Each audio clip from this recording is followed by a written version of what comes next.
Riassunti di Daydreamer, le ali del sogno che coprono tutta la puntata turca numero 48. Questa è la nona puntata della seconda stagione. Dopo il terribile incidente d'auto che ha visto coinvolti Can e Sanem in procinto di partire in barca per un viaggio di 2 anni intorno al mondo, Can è in ospedale, in sala rianimazione, intubato e privo di conoscenza.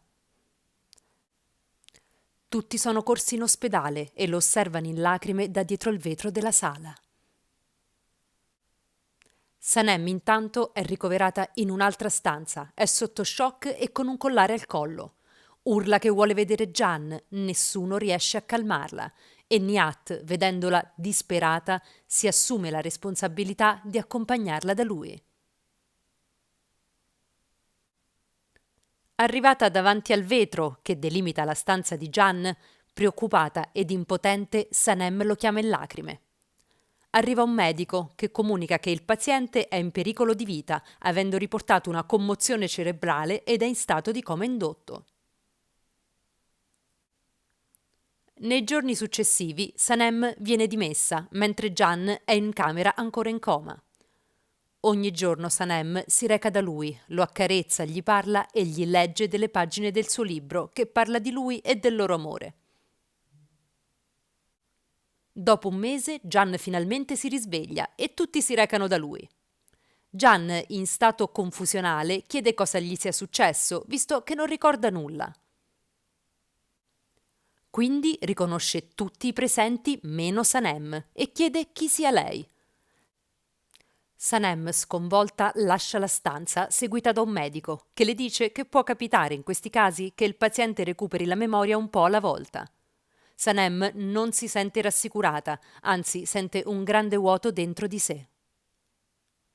Nel frattempo Can chiede ai suoi genitori chi sia Sanem e loro rispondono che è il grande amore della sua vita, ma che non la ricorda perché ha dimenticato tutti gli avvenimenti degli ultimi 2 anni.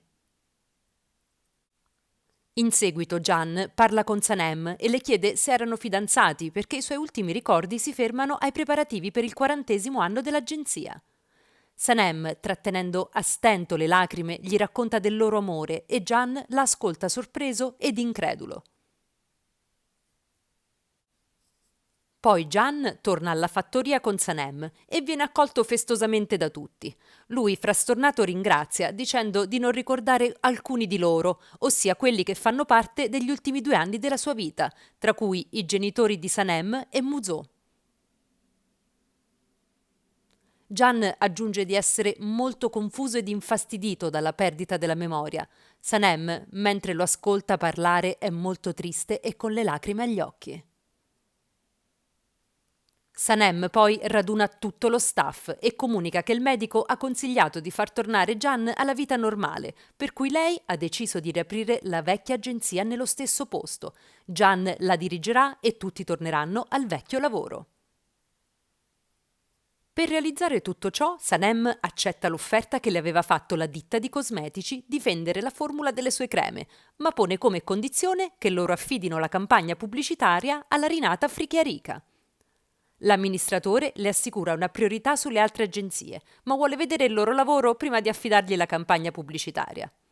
Tornata alla fattoria, Sanem va da Can e gli dice che l'indomani devono firmare il contratto della vendita, al che lui le chiede perché non ha accettato prima l'offerta e Sanem gli dice che loro due stavano per partire per un viaggio intorno al mondo con la loro barca e gli racconta la storia della barca.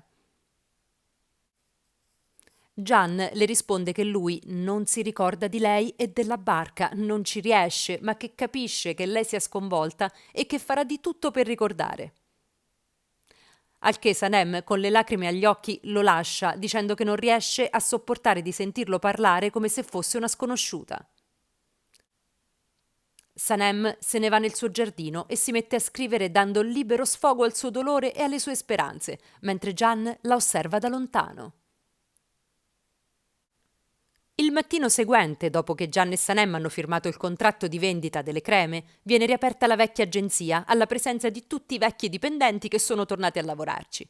Tutto viene fatto con la speranza che questo ritorno al passato aiuti Can a recuperare la memoria. Arriva Gian insieme ai genitori e Aziz gli illustra il lavoro che ha svolto lì in agenzia nel periodo che ha dimenticato. Poi Sanem gli porta il tè e quando si ferma lì come faceva in passato, lui la invita ad andarsene trattandola con indifferenza. Sanem se ne va delusa e le si fa viva la sua voce interiore che la esorta a rassegnarsi perché lui l'ha dimenticata. Sanem però non si rassegna e pensa di vestirsi come faceva 2 anni prima e chiede a Deren di riniziare a chiamarla l'altra, sperando che lui si ricordi con la recita una scena del passato. Ma Gian non solo non ricorda, ma è sempre più perplesso e confuso e lui e Sanem iniziano a litigare. Poi Sanem racconta l'accaduto a Leila dicendole che Gian è tornato ad essere il re malvagio, al che Leila le dice che forse lui non sa come comportarsi con lei, ma Sanem, oltre che delusa, è anche arrabbiata.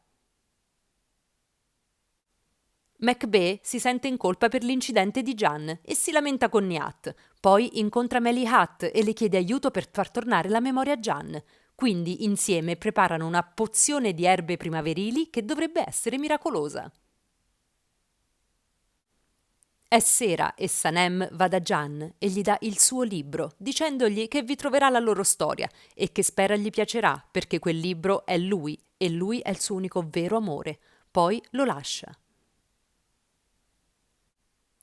Intanto sia Bulut che Deniz lasciano la fattoria per motivi diversi. Sanem si sente sempre più triste e sola.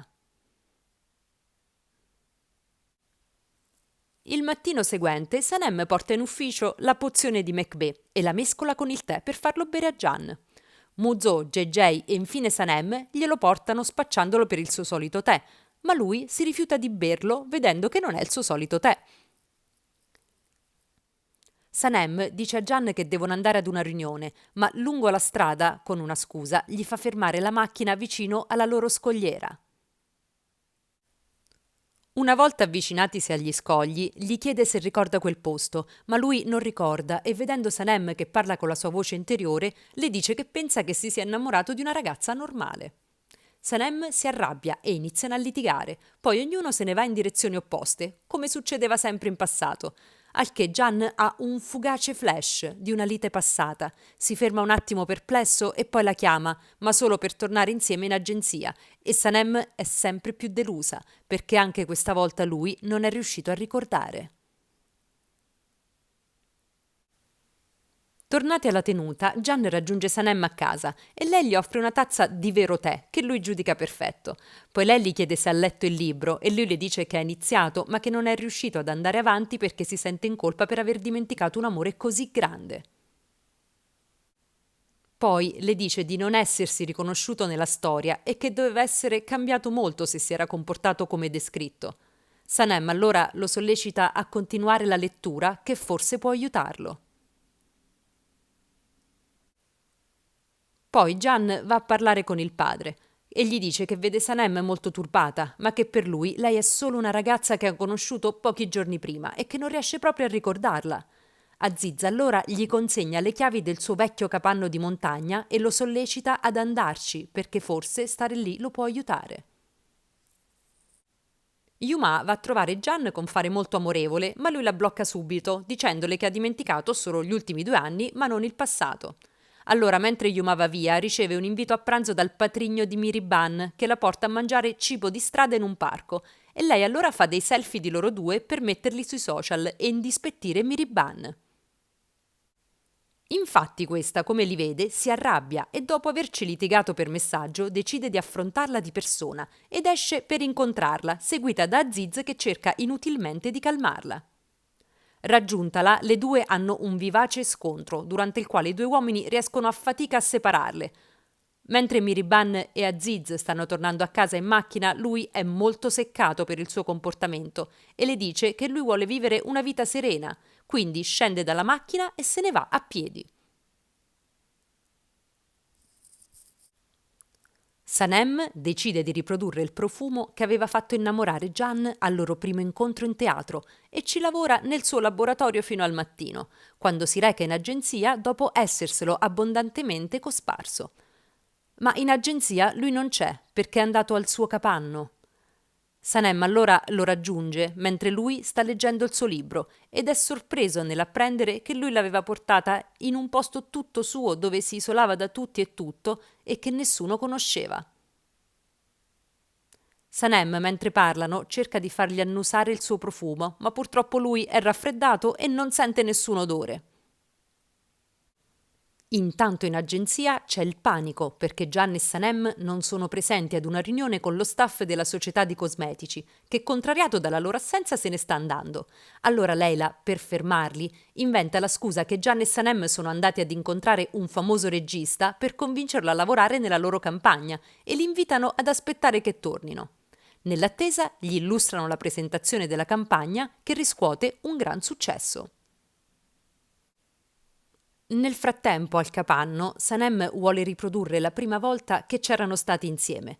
Perciò si veste con abiti simili a quelli indossati allora, quando Gian ce l'aveva portata dopo averla portata via dalla festa di Fabry. Gian, come allora, cuoce la carne sulla brace e mentre fanno cena parlano del libro e della storia della Fenice. Sanem poi, capendo che lui ha recuperato l'olfatto, si alza e fa suonare sul giradischi la stessa canzone dell'altra volta e lo invita a ballare, sperando che lui, questa volta, ricordi. I due iniziano a ballare abbracciati. Con questa scena si conclude la puntata numero 48 di Daydreamer.